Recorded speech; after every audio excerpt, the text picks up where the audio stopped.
Welcome to Front Office Pros. I'm Steve, and this is Joe.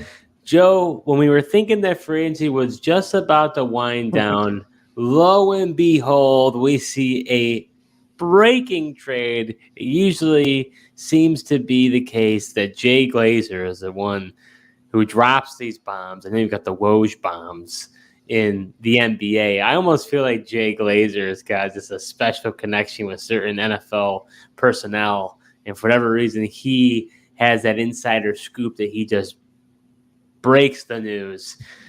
But let's talk about day 4 of free agency, including this trade that we're referring to, Joe. So why don't we start off with that first, which is going to be Keenan Allen going to the Chicago Bears. This is quite a surprise. I think you and I were talking about it a little bit off air when they were able to do the restructures of Joey Bosa and the restructure of Khalil Mack, and they released Mike Williams. You thought that the cap problems were resolved. Well, story has it, from what we can tell, Keenan Allen was approached with a pay cut. Would he be willing to take a reduced salary? He told the team no. As a result, they trade him away for a 4th-round pick to the Chicago Bears. Yeah, it's interesting. What's got me kind of curious is what are they looking to add that they feel like they need to create that extra cap space? As you mentioned with those moves prior, they became cap compliant. Now they just, after they're cap compliant, they go to Keenan Allen just today, ask him to take a pay cut to create additional room. Decided to trade him for a 4th-round pick. It's got me wondering as well. They sit at number 5 in the draft here. Everyone was kind of thinking Joe Alt, offensive line, going to the Chargers in the draft. Got to think they're going to now be in the mix, for a wide receiver right at that 1st-round pick now.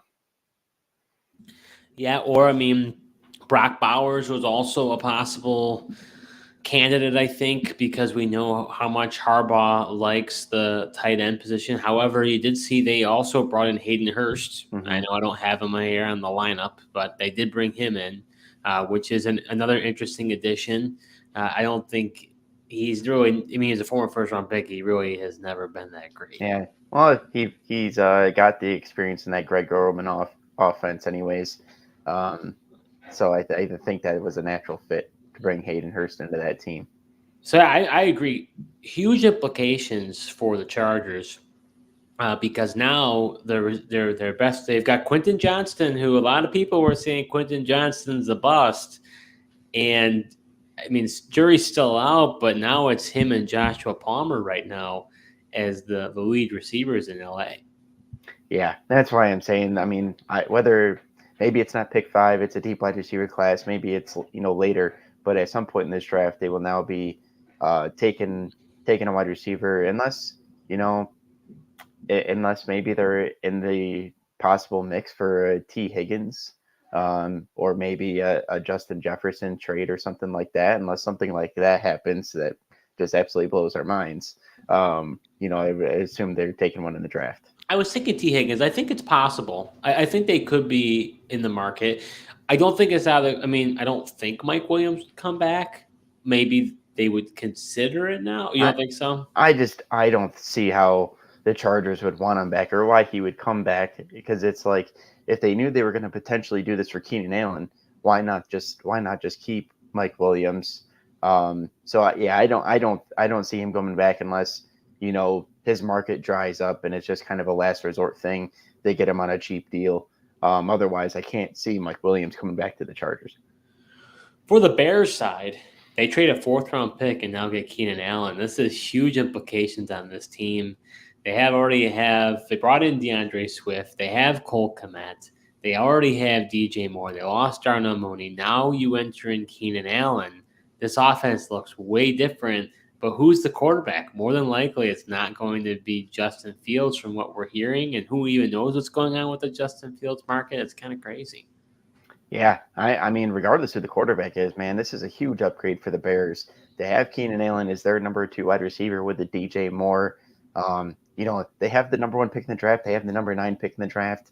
A 4th-round pick for a guy that Keenan Allen, who if he stays healthy is an absolute stud. It's really not that much to give up for the guy, honestly. Well, he's getting older in age, and I believe he has 1 year left on his deal. So, I mean, it's not like he really has much longer to begin with anyways. It might be a short stint in Chicago. The thought was at the number 9 pick that the Bears were going to take a receiver. People were thinking if Roma Dunze was going to be there, that was going to be a logical spot. Now I'm not so certain. I mean, it doesn't preclude them from taking a wide receiver. They still could, but I don't know. They have a lot of other needs. Do you think it's possible? I mean, I think Caleb Williams is also the pick of number 1.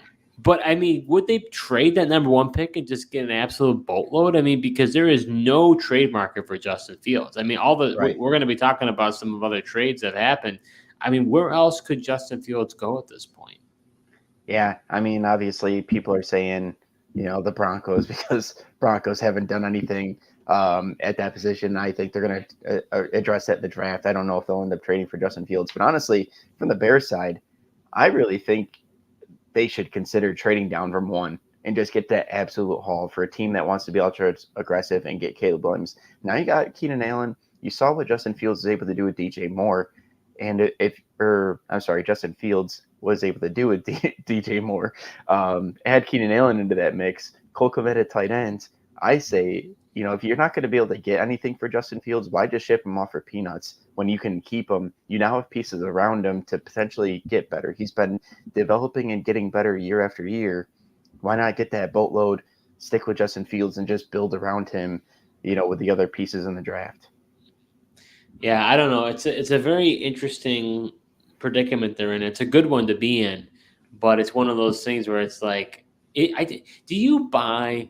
Let me ask you this: do you buy the narrative that's out there right now that teams are viewing Justin Fields in the same group or pairing, I'll say, as Sam Darnold, Drew Lock? Like, do you like that's what they're saying? Like, reports are saying that NFL teams view him as no different as those guys. I think that's a little far fetched. It's got to be far fetched because those guys don't have the same athletic ability that Justin Fields has, and those guys haven't had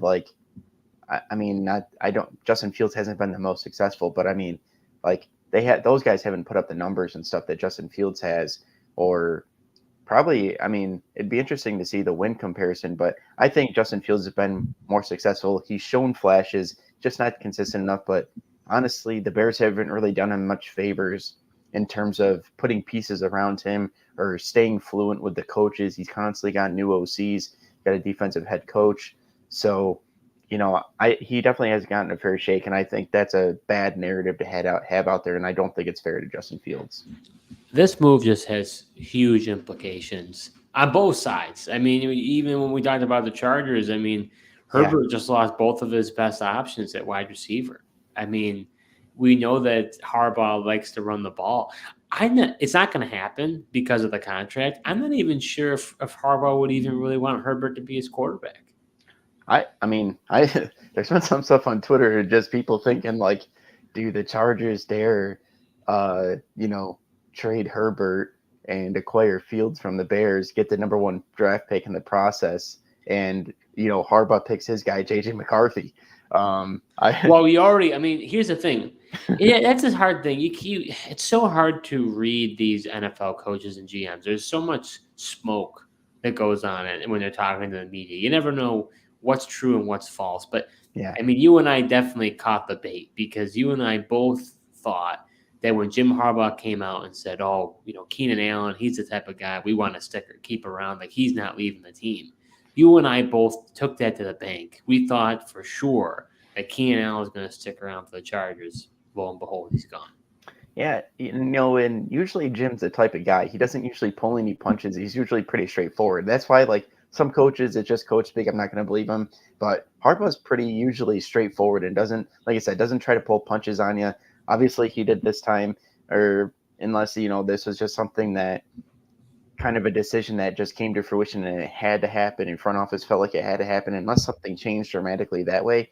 But usually he's a pretty straight shooter. That's why I took the bait this time. But usually, what everyone says around the combine time and everything leading up to the draft, whatever you hear from coaches or GMs, you can't believe it.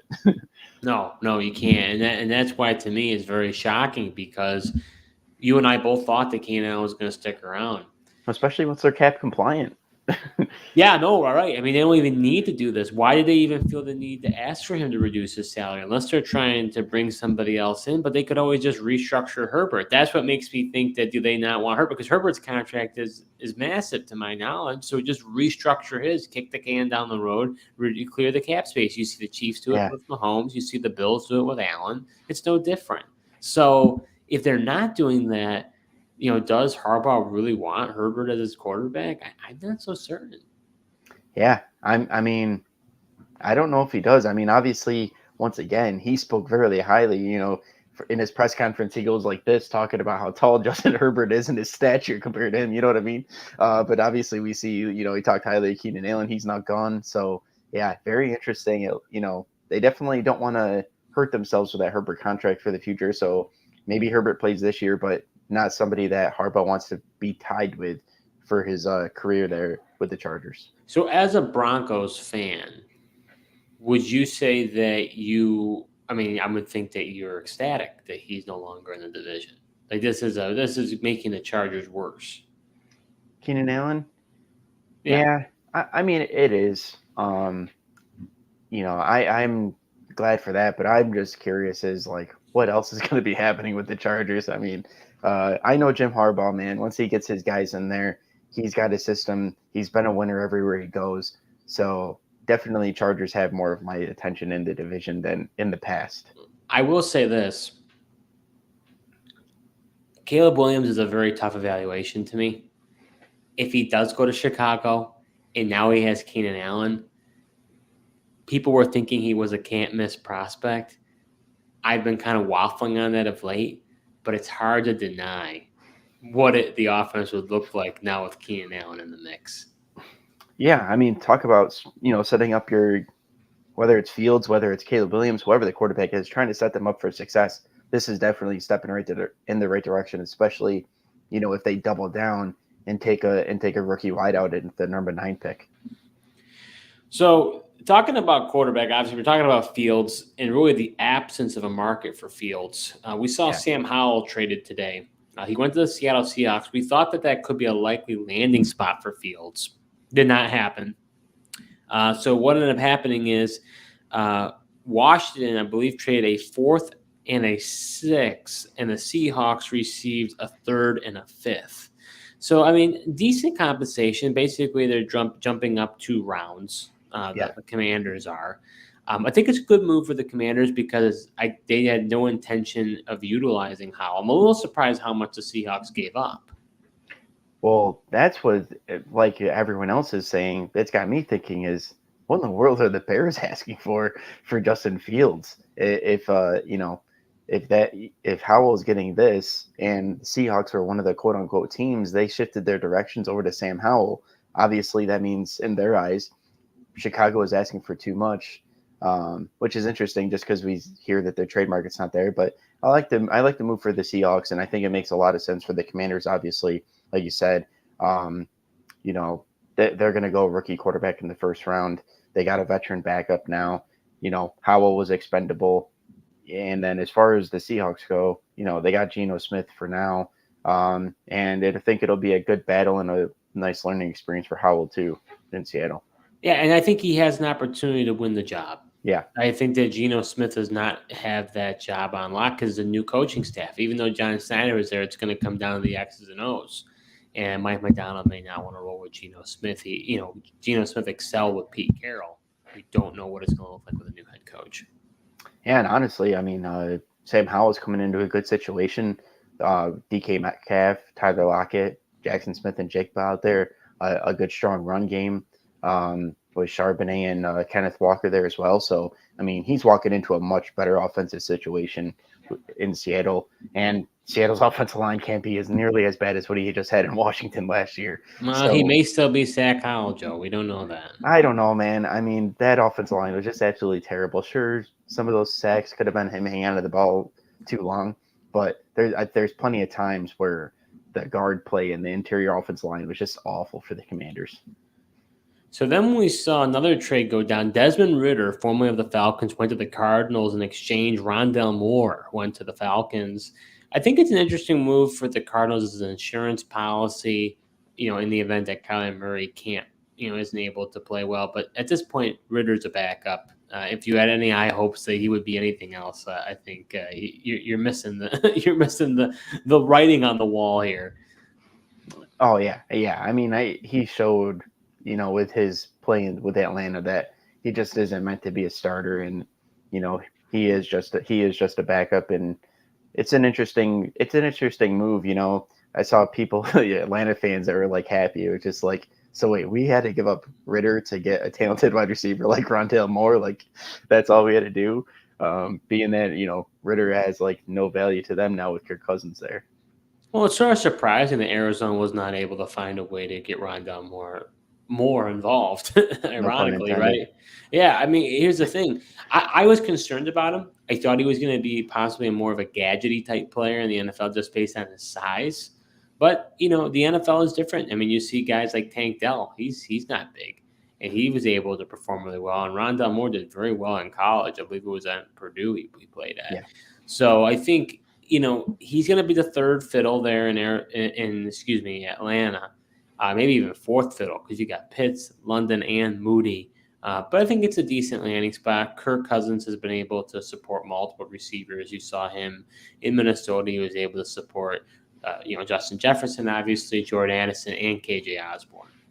Yeah, I'm really interested to see what Rondale Moore could potentially do in that offense with Kirk Cousins at quarterback. His time there, he hasn't had Kyler Murray a whole lot, and then the quarterback play in Arizona has just been bad. So I feel like he's never really gotten a fair shake and a chance to really show what he can do. The one thing of interesting is we know, and I listened to this recently, Zach Robinson comes from McVay. McVay uses a ton of motion. Yep. And Rondale Moore is a very quick, out of the, strong burst out of the line. I could see him being moved a lot because I don't see London doing that. And maybe Mooney, but I think Moore might be that guy that they move around in that offense. So he could actually be more. I might even. It's tough, but I could see an argument where you could say I'll take a flyer on Rondale Moore versus Darnell Mooney.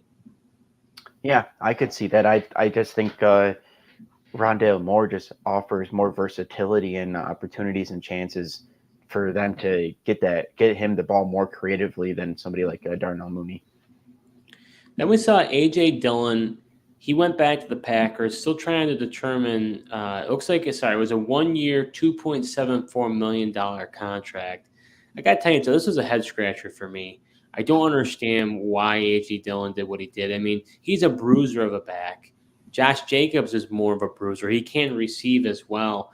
Just, seemed like it would be better off for him to go to a different landing spot. I mean, there's a lot of teams that don't have anything, a la the Cowboys or even the Chargers. Like, there's some teams that their backfields are pretty vacant. So I don't know why. I mean, I guess he's familiar with Green Bay. He didn't even get a lot of money. I guess he was talking to other teams. But this was a head scratcher for me.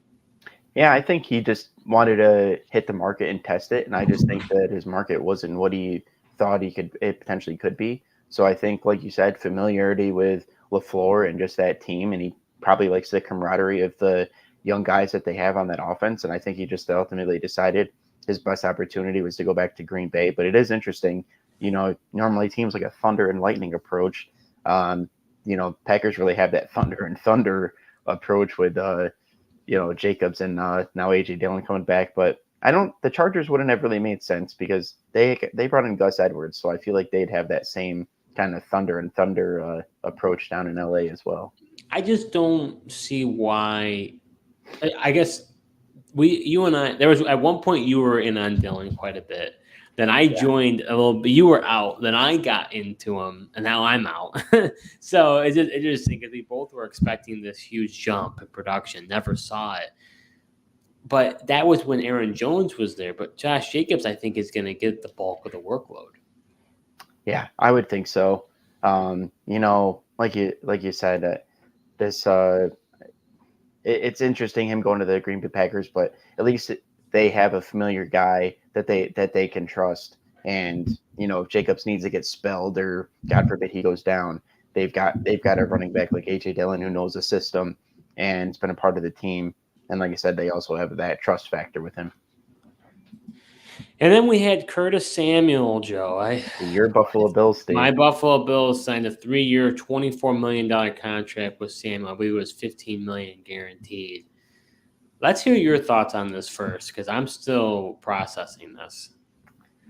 Yeah, I don't know. I think it's an interesting move, but one thing that it kind of confuses me is like this means that Khalil Shakir is like down, that because that was his Curtis Samuel role is the same as Khalil Shakir, and I really thought Shakir kind of was taking some positive steps forward last year, and thought the Bills liked him, but then I'm seeing on Twitter and a lot of the people that follow the Bills are really loving the signing, and people are, were even saying that Samuel was one of the guys that they wanted the Bills to target, and now they got him, and they're elated and think he fits perfectly with the offense and Josh Allen. Curtis Samuel, he had a pretty productive season with Sam Howell and the Commanders last year, so I do think he still has some upside, but just I don't know, interesting signing, and I figured, Shakir, a younger guy, the Bills already had that role locked up, and thought maybe they were going to go outside receiver in the draft. Still, that's the other thing. I still think they're going to draft a receiver in this draft, so they're just going to have a boatload of receivers, I guess. Well, they need it. They need more receivers. I think Mac Hollins was to replace Trent Sherfield. I think that was an upgrade. I think some are trying to say Curtis Samuel is basically an upgrade over Deontay Hardy, is what they're trying to say. And then the hope is if we get a receiver, the Bills get a receiver in the first round, then that person is going to replace Gabe Davis. Okay. So if that's the case, I like having additional weapons. If it's just Samuel and we don't address receiver in the draft, I think it's a big mistake. But it just goes to show that, Joe Brady was the offensive coordinator in Carolina when Curtis Samuel had his best year. So it makes a lot of sense. Joe Brady's now taking over. Not to mention Brandon Beane was still in the Carolina Panthers organization. It was his last year being in the Panthers organization. So they both have familiarity with the player. Was McDermott still there? I don't think so. Okay. I don't know about that. But we have poached Carolina Panthers players. Yeah, right. So he has a lot of bursts off the line. I've seen, and he looked like he was in the top 5. I mean, he was in a combination with Tyreek Hill. So I mean, if you're in conversation with Tyreek Hill as far as quickness off the line, you're doing something right. I'm still processing the move. I don't think they paid crazy money. I thought he was in the picture. I think it makes sense for the team. I think it's a logical fit.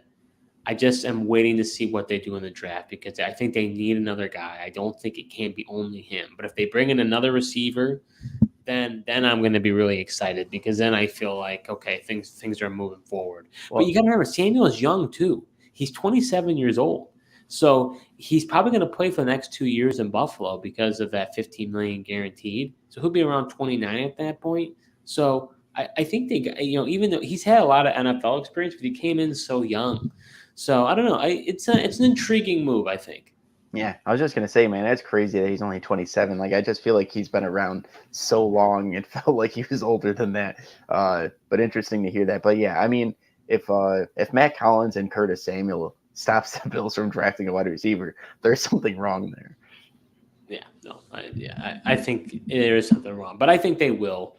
Yeah. I think they recognize the need, and Diggs isn't getting any younger, and Samuel is not a 1. So they're going to have to find – but he's good in motion. He is also able to get carries out of the backfield. You saw they did that with Diggs a little bit last year. Samuel is even quicker than that. Right. So I think they're going to use this guy in very creative ways.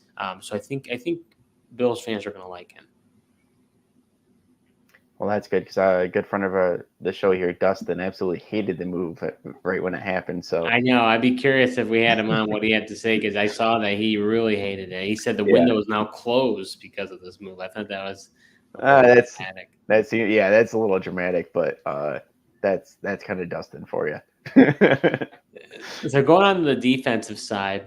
DJ Wanham, he signed with the Carolina Panthers. He had a really good year with the Minnesota Vikings. Maybe not a household name, but he signed a 2-year, $12.5 million contract with the Panthers. Eric Armstead And it's interesting because Diana Not going to Rossini. Buffalo. I know. I saw that. And I wasn't following it that closely. If I did, probably my heart would have skipped a beat when I saw that. But instead, he signs a 3-year, $51 million contract with the Jaguars. And then DJ Reader signed a 2-year deal with Detroit. So, Joe, let's talk about these defensive linemen. Thoughts here about these guys? Yeah, interesting. Panthers lose out on, trade away Brian Burns. He's gone, and bring in DJ Wanham, guy who played really well for the Vikings. I think that was an interesting signing for the Panthers to try to bring him in there and get some sort of a pass rush going for their defense there. But Eric Armstead going to the Jacksonville Jaguars, man. That D line's getting loaded down there. Josh Allen and what they have opposite of him. Walker. Yeah, Walker at opposite of him. I mean, this three guys is going to be a nice 3-headed monster along the defensive line there. Well, I was shocked to hear that Eric Armstead was in the conversation and going to the Bills. I think there are a lot of even Bills beat reporters who are like Buffalo, because it came out very quickly that woke off for Buffalo, and right. Buffalo wasn't. It's so hard because I really did want him, because I think he is such an impact player, but he has dealt with a lot of injuries too, and he's not getting any younger. Right. I think he's like 30. So maybe we dodged a bullet.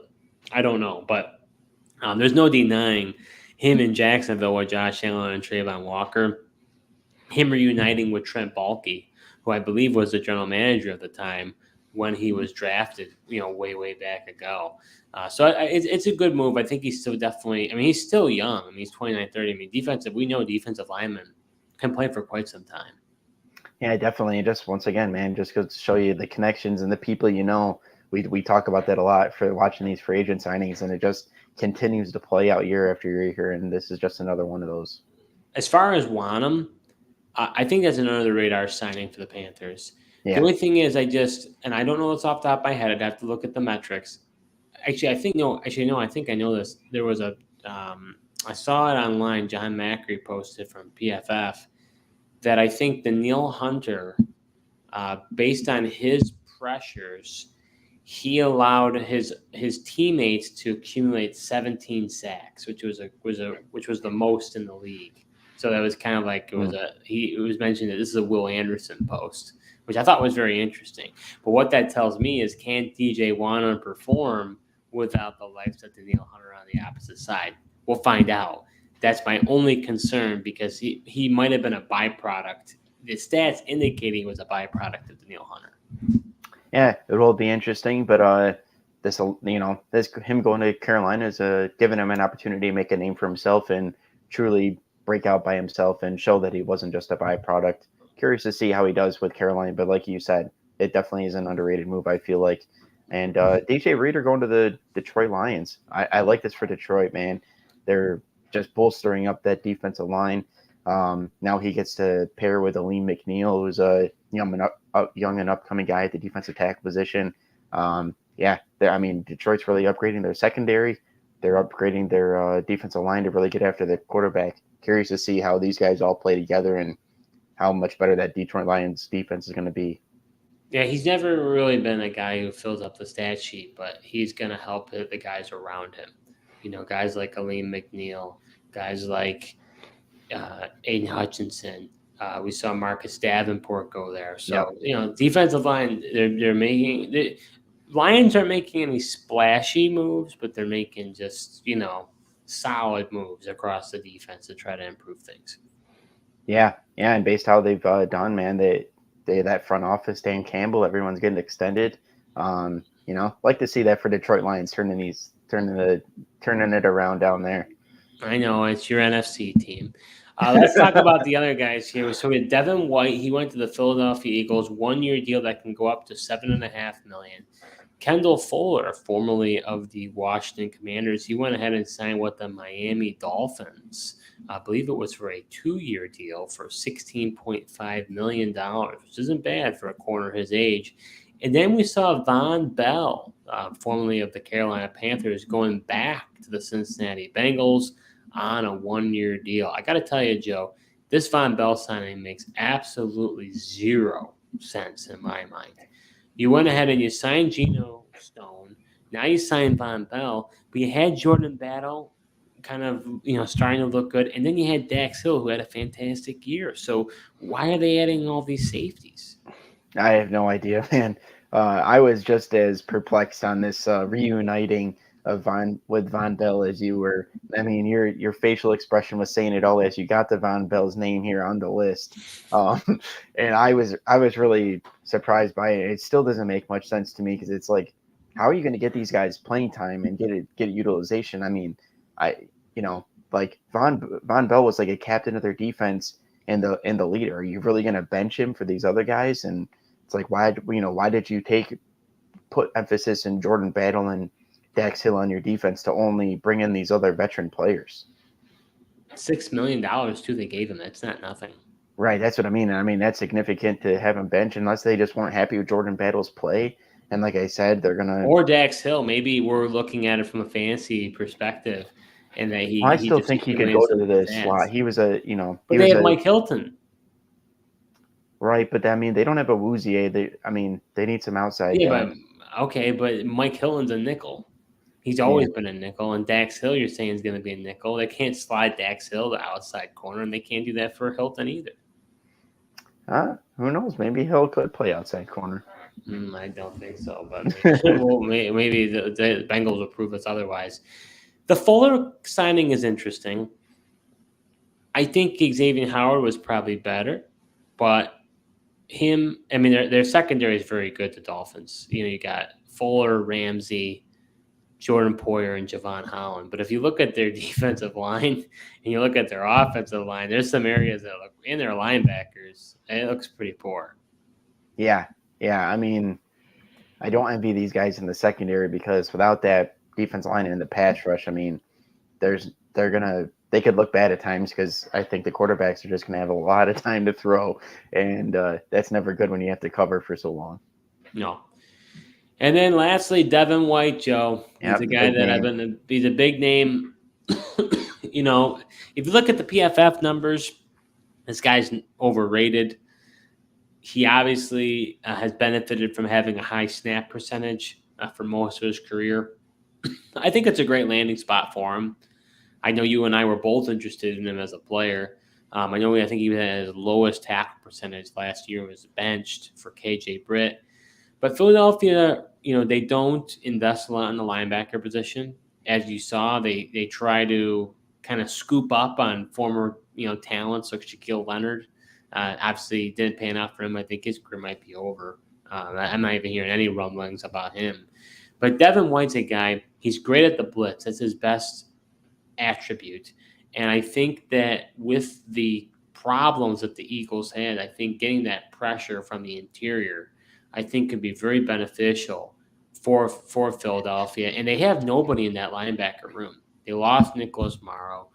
They have Nakobe Dean, but Nakobe Dean is injured. He's been injured both the years that he's been there. He can't stay on the field. Zach Cunningham's still a free agent. He's not getting signed. Neither is Shaquille Leonard. So Devin White becomes the linebacker in Philadelphia. So even if he doesn't tackle all that well, I think from a performance standpoint, I think he's going to perform very well. Yeah, I think so too. And usually the guys that fill in for Philly for whatever reason, they seem to always do pretty well. And I think with the big guys that they have on the defensive line, I think they're going to be able to hang on to those offensive lineman blocks and create those gaps and seams for the linebackers like Devin White to flow down and make plays on running backs and get into the backfield to get to the quarterback on blitzes. So really like this landing spot for Devin White. And, I hope for him that he can kind of resurrect his career there and turn around some of the stench that has been put on him with his play in Tampa. Now, you would know better than I would. In a Vic Fangio defense, is he a prototypical linebacker that excels in his defense? So Vic Fangio's defense, he kind of play back. I think his sideline to sideline speed will be big because obviously that's kind of what Fangio doesn't. They want to limit. He wants everything to be limited to short gains, and that's what I mean. I think the defensive line, like I said, will create those gaps and seams for him to flow down and stop the run. That's what Vic Fangio wants out of his linebackers. That's what, Alex Singleton, Josie Jewell's been able to do really well is against the run, but not so much in the pass. But Devin White's got better speed. And I think even Fangio tends to leave the middle of the defense. His safeties are back so far, tends to leave the middle of the defense open. But I think if Devin White could even just drop back and kind of close that gap, even in coverage, possibly with that speed as well. Well, he's got the athleticism. He Right. needs to seal the deal and get the tackle. But he'll be in there. He'll be in space, and he'll have the opportunity. Yeah. So honestly, when it comes to Devin White, I know they also talked about Seattle. I think that would have been a good fit for him as well. But honestly, Eagles, I can't think of many other better landing spots for him at this point. Yeah, probably, especially he got decent money as well to go to the Eagles. So I think it was a win-win for Devin White and the Eagles, honestly. Well, and the thing too, if he go here's the thing: these free agent signings are exciting right now, but then you see what happens in the draft. So right when we saw Foye Oluokun get drafted by the Jaguars, we then saw them draft Devin Lloyd, trade up to get him in the first round, right. And then they drafted Chad Muma, I think in the third or fourth round. We're like, what are the Jaguars doing? Yeah. So then, right. For me, I got nervous on Foye. I think you did too, but obviously Foye has stood the test of time, and he's done really well. But that's where it's like, if he went to any team, some team could have drafted a linebacker, and then we're like, oh boy, here we go. But Philadelphia notoriously, Howie Roseman doesn't invest in the linebacker position, so I think he is going to be the starter. Oh yeah, I mean, like you said, they obviously he'll start alongside Kobe Dean as long as he's healthy. Obviously, I think he's a very talented player as well. Hopefully Dean can stay healthy, and we'll be able to see this tandem work together this year. So that does it for our day 4 reaction, highlighting especially Keenan Allen going to the Bears. Joe, of the guys who are remaining, who's got your attention? Oh boy, that's a good question. I'm still kind of wondering. Obviously, I want to know what's going to go on with this Justin Fields. I know he's not a free agent, but he's kind of looped into this frenzy at this point. What's going to happen with the Justin Fields thing. But some of the offensive line, like Tyrone Smith, is going to end up as well. Curious to see what happens there. Okay. See, I'm more interested in the receivers. I want to know where Mike Williams is going to go. Marquise Hollywood Brown's a name. We haven't heard much about him. You also got guys like Tyler Boyd still out there, Odell Beckham, Michael Thomas. There's some interesting names out there. I'll be curious to see if anybody gets signed here in the next, either tomorrow or over the weekend. Yeah. Yeah. Some of those guys don't really excite me at all. You think they're all washed? Mike Williams, Mike Thomas. I really don't care where they go. Tyler Boyd is interesting. He's about one of the only players that I think. What about Hollywood Brown? He's still a young guy. Yeah, he just can't stay healthy. And he's just a one-trick pony, and he's never really been able to go anywhere. And it just shows you his market's not there. I don't know where he's going to end up. But, people thought it might be interesting if the Bills were to take him and, he just fly down the field and Josh Allen to, throw it down the field to him. But obviously, I heard that. Someone, I forgot who it was. In there, I heard someone say that it was like he should sign with either Kansas City or Buffalo to kind of, jolt his value. Yeah, I think Kansas City could be an interesting option for him. I know they're looking into Tyler Boyd. I think the Patriots are interested in him as well. But, teams might also just be waiting to figure out what's going to happen with T. Higgins, too. I don't know. The other interesting aspect of all this is probably, I'd say, the last 2 quarterback dominoes. But Jimmy Garoppolo being released, does he find a home? And you also have got Ryan Tannehill. We haven't heard that name at all. Yeah, I think he should just retire. I don't know what he really brings to anybody. Because of the ankle? That, and just, I don't know, he's just so limited. And in this, he used to be mobile. And with all the injuries and stuff now, I really think he's just a statue. And I think it's just going to be, yeah, I think it's going to be. That's how you really feel, Joe. Yeah, I mean, if he gets signed, I think he could, him and Garoppolo might just be later signings. I feel like most of the teams that wanted to address the quarterback position, whether it be starters or backups, they've already done it. And that quarterback market is really kind of dried up to me at this point. So maybe it'll be wait till training camp or after the draft, and these guys might get signed. One other name. I forgot to mention it. What about Hunter Renfrow? Yeah, he could be interesting. I mean, it's just so tough. This wide receiver class, as we keep mentioning, is just absolutely loaded, and it's like these guys might. Some of those guys, like I said, though, that are not interesting to me. These guys might not get addressed till after the draft, and teams figure out where those guys fall. There's a couple of really good slot guys in this draft, and that's where he excels in his route running. So if a team misses out on something like that, maybe they kick the tires on Hunter Renfrow. It is interesting because I feel like in free agency there's always this wave too. These kind of older veterans that don't find a home that's signed elsewhere, usually highlighted by the likes of Jadavion Clowney, but you're already seeing him taking visits to several teams early. Yeah. It's like, this is unlike Jadavion Clowney. Yeah, Clowney and where he's going, it just doesn't make sense to me. Like, why are you even looking at the Panthers? Like, doesn't he? Wasn't the whole And the point? Jets, too, he looked at as well. Right. So it's like, I thought he wanted to win. That was the whole point of him going on with the Ravens. I think he should just go back to Baltimore. His agent said he was for one of the first times ever at the end of the season that he had a smile on his face. He was happy, and Derrick Henry's there. Maybe this is the year for Baltimore to finally get something done. I think they should just bring him back. Yeah, I'm just saying I only bring him up because he's usually one of those bigger names that doesn't sign till after the draft. It just seems like for whatever reason, this free agency cycle, there are guys just flying off the board here. Yeah. I mean, just interesting. I think, obviously it's the places where the draft isn't, the depth isn't there, and is it exciting? Like the running back free agent market was absolutely hot, and teams just went all for it right at the beginning. But the running back draft class isn't that good. That's why we're seeing wide receiver. There's a lull in the free agent market. The names weren't really there either, but there's a lull there. But then the draft is just so loaded there. So that does it for our free agency frenzy day 4 reaction. We also talked about the huge trade that went down where Keenan Allen went to the Chicago Bears. Thank you so much for watching. We'll be back, well, maybe tomorrow. We'll see. We'll see if any other news happens. If not, next week we're going to be talking about some winners and losers of players that happened in free agency. Joe and I are going to give our input as to who we're liking these days from a fantasy football perspective. Thank you so much for watching, and until next time.